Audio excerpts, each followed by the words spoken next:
Hello friends, यह UP PCS और RO GS के लिए हमारा 48वां टेस्ट सीरीज है।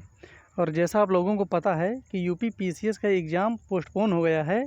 अब इसकी न्यू डेट लगभग सितंबर में संभावना बन रही है कि अब ये इसका एग्ज़ाम सितंबर में होगा। फिर भी इसका एग्ज़ाम चाहे सितंबर में हो या और एक्सटेंड हो जाए, आपको अपनी तैयारी भरपूर रखनी है। और हमारे इस चैनल पर पूरी टेस्ट सीरीज कराई जा रही है, आप लोग उसको ज़रूर ज्वाइन करिए। बहुत इंपॉर्टेंट प्रश्न है, उसमें काफ़ी फंसने की संभावना है उसमें से। तो हम लोग आज का टेस्ट देखते हैं। 48वां टेस्ट है ये। रेंडियर नामक पशु मुख्य रूप से पाया जाता है टुंड्रा क्षेत्र में, टाइगा क्षेत्र में, सवाना क्षेत्र में या उष्णकटिबंधीय वर्षा वन में। रेंडियर नामक पशु तो ये पाया जाता है टुंड्रा क्षेत्र में। इसका सही उत्तर हो जाएगा ए। और ये जो इसमें ऑप्शन दिया गया है, टुंड्रा क्षेत्र, टाइगा क्षेत्र, सवाना, उष्णकटिबंधीय वर्षा वन, तो ये जहाँ की ये हर जगह की जितनी वनस्पतियाँ हैं इसमें, वो आपको हर एक का एक नाम पता होना चाहिए सबका, कि कौन सी वनस्पति किस क्षेत्र में पाई जाती है। बहुत इंपॉर्टेंट है ये, हर बार एग्ज़ाम में 1 या 2 क्वेश्चन यहाँ से आते रहते हैं। वाताग्र किसे कहते हैं? अल्प्स पर्वत में चलने वाली गर्म हवाएं। 2 वायु राशियों के बीच का संक्रमण क्षेत्र। विषुवत रेखा पर चलने वाली तेज हवाएं। या चौथा है हिंद महासागर में उठने वाला चक्रवात। इन चारों में से वाताग्र किसे कहते हैं? तो इसका सही उत्तर हो जाएगा बी। 2 वायु राशियों के बीच का संक्रमण क्षेत्र वाताग्र कहलाता है। भारतीय मानसून के लिए कौन सी पवनें उत्तरदायी होती हैं? उपोष्ण पछुआ जेट, ध्रुवीय वाताग्री जेट स्ट्रीम, उष्णकटिबंधीय पूर्वी जेट स्ट्रीम या ध्रुवीय रात्रि जेट स्ट्रीम। तो भारतीय मानसून के लिए जो सबसे ज़्यादा जिम्मेदार माना जाता है वो है उष्णकटिबंधीय पूर्वी जेट स्ट्रीम। इसका सही उत्तर हो जाएगा सी। टेम्पोरल कहाँ की मानसूनी पवनें हैं? उत्तरी अमेरिका, दक्षिणी अमेरिका, मध्य अमेरिका या भूमध्य सागरीय। तो टेम्पोरल हवाएं कहाँ चलती हैं? इसका सही उत्तर हो जाएगा सी, मध्य अमेरिका में।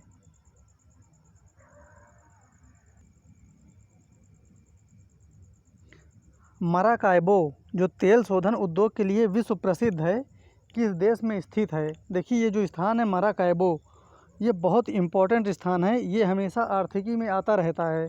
और ये भी जानना है कि ये तेल शोधन के लिए प्रसिद्ध है। तो बताना है मराकाइबो किस देश में स्थित है? ब्राज़ील, वियतनाम, सऊदी अरब, वेनेजुएला। तो मराकाइबो स्थित है वेनेजुएला में। इसका सही उत्तर हो जाएगा डी। मुगल काल में निसार क्या था? जहांगीर द्वारा चलाया गया तांबे का सिक्का, अकबर के समय का ग्राम अधिकारी, वित्त एवं राजस्व अधिकारी, महल की देखभाल करने वाला। तो मुगल काल में निसार क्या था? इसका सही उत्तर हो जाएगा ए। जहांगीर के द्वारा चलाया गया तांबे का सिक्का था निसार। ये ध्यान रखना है, जहांगीर के द्वारा। मुगल काल में राजगमिता कानून क्या थी? बहुत इंपॉर्टेंट प्रश्न है ये। राजगमिता कानून क्या थी मुगलों के समय? व्यक्ति के आचरण को देखना, वृद्ध आश्रम में वृद्धों का देखभाल, महल में प्रवेश के लिए नियम कानून या मरने वालों की संपत्ति को जब्त करना। राजगमिता कानून क्या था इनमें से? इसका सही उत्तर हो जाएगा डी। राजगमिता कानून का मतलब होता है मरने वालों की संपत्ति को जब्त करना। ये पॉलिसी अपनाई गई थी अमीर वर्ग के विरुद्ध मुगल काल में। मनसबदार को उसका वेतन किस रूप में प्रदान किया जाता था? मनसबदार को केवल नगद के रूप में, केवल जागीर के रूप में, नगद व जागीर के रूप में या अनुदान के रूप में। तो अकबर के समय के जो मनसबदार थे उनको वो वेतन किस रूप में प्रदान किया जाता था, ये बताना है। इसका सही उत्तर हो जाएगा सी। नगद व जागीर दोनों के रूप में वेतन प्रदान किया जाता था अकबर के समय में। अकबर ने दाग प्रथा को अपने शासनकाल में किस वर्ष प्रारंभ किया था? दाग प्रथा को 15वें वर्ष, 16वें वर्ष, 17वें वर्ष या 18वें वर्ष? तो अकबर ने दाग प्रथा को प्रारंभ किया था अपने शासनकाल के 18वें वर्ष। इसका उत्तर हो जाएगा डी। हैदराबाद का संस्थापक कौन था? सआदत खान, चिनकिलिच खां, अहमद शाह अब्दाली, सादुल्ला खान। इन चारों में से कौन था जिसने हैदराबाद की स्थापना की थी? इसका सही उत्तर हो जाएगा बी, चिनकिलिच खां। निम्नलिखित में से कौन सा एक पद केवल जीव द्वारा ग्रहण किए गए दिक् स्थान का ही नहीं बल्कि जीवों के समुदाय में उसकी कार्यात्मक भूमिका का भी वर्णन करता है? संक्रमिक, इसको इकोटोन भी कहते हैं, पारिस्थितिक कर्मता, आवास या आवास क्षेत्र? इसका सही उत्तर हो जाएगा सी, आवास।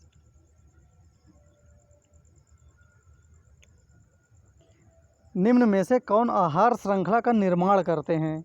इन चारों में से बताना है कौन सही आहार श्रृंखला का निर्माण करते हैं?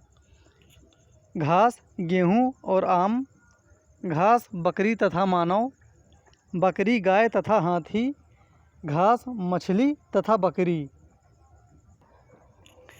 देखिए इनमें से जो एकदम सही आहार श्रृंखला है वो बनता है घास, बकरी तथा मानव का।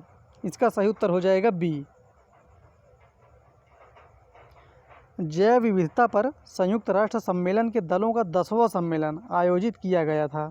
ध्यान रखना है यहाँ पर 10वां सम्मेलन बीजिंग में, कोपेनहेगन में, नागोया में या न्यूयॉर्क में?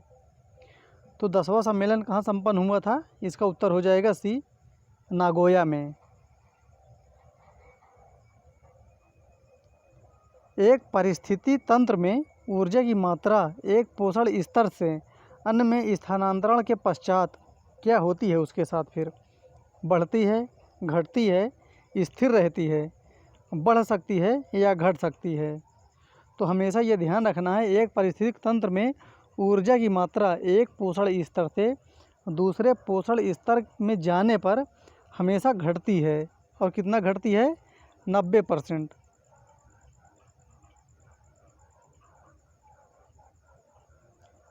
भारतीय संसद द्वारा जैव विविधता अधिनियम पारित किया गया मई 2000 में, दिसंबर 2002 में, जनवरी 2004 में, अक्टूबर 2008 में? तो भारतीय संसद ने जैव विविधता अधिनियम कब पारित किया था? इसका सही उत्तर हो जाएगा बी, दिसंबर 2002 में। इनमें से कौन राज्य सूची का विषय नहीं है? यहाँ पर यह ध्यान देना है, नहीं है राज्य सूची के विषय का। पुलिस, लोक व्यवस्था, उच्च न्यायालय के अधिकारी और सेवक, संविदाएं? तो इसका सही उत्तर हो जाएगा डी, संविदाएं। ये नहीं है। जो संविदाएं हैं ये समवर्ती सूची का विषय है, इसलिए इसका सही उत्तर हो जाएगा डी। इनमें से कौन वरीयता क्रम में सबसे नीचे रहेगा? ध्यान रखना यहाँ पर ये नीचे रहेगा सबसे कम वरीयता में। प्रधानमंत्री, उपराष्ट्रपति, लोकसभा अध्यक्ष, भारत रत्न से सम्मानित व्यक्ति? इनमें से सबसे नीचे रहेगा डी। इसका सही उत्तर हो जाएगा डी। निम्नलिखित में से किस एक प्रलेख को किसी व्यक्ति की स्वतंत्रता का महानतम रक्षक माना जाता है? परमादेश, बंदी प्रत्यक्षीकरण, उत्प्रेषण या प्रतिषेध? इसका सही उत्तर हो जाएगा बी, बंदी प्रत्यक्षीकरण। इसका सही उत्तर हो जाएगा बी, बंदी प्रत्यक्षीकरण। 79वां संविधान संशोधन किससे संबंधित है? 79वां 79 अनुसूचित जाति एवं जनजाति के लिए आरक्षण से, केंद्र एवं राज्य के बीच राजस्व का वैकल्पिक विषय से, अरुणाचल प्रदेश में पंचायतों में अनुसूचित जाति के लिए या प्रारंभिक शिक्षा का मूल अधिकार के लिए? तो 79वां संविधान संशोधन संबंधित है अनुसूचित जाति एवं जनजाति के लिए आरक्षण से। इसका सही उत्तर हो जाएगा ए। 92वां संविधान संशोधन अधिनियम 2003 के द्वारा 8वीं अनुसूची में, ध्यान रखना यहाँ पर, 8वीं अनुसूची में कौन सी भाषाएं नहीं जोड़ी गई थी? बोडो, डोगरी, मैथिली या भोजपुरी? इन चारों में से कौन सी ऐसी भाषा है जो नहीं जोड़ी गई थी? तो इसका उत्तर हो जाएगा डी, भोजपुरी नहीं जोड़ी गई थी, बाकी ये तीनों जोड़ी गई थी। तो इस प्रकार ये आज हमारे 20 प्रश्न हो गए। फिर मिलते हैं अगले वीडियो में, तब तक के लिए धन्यवाद।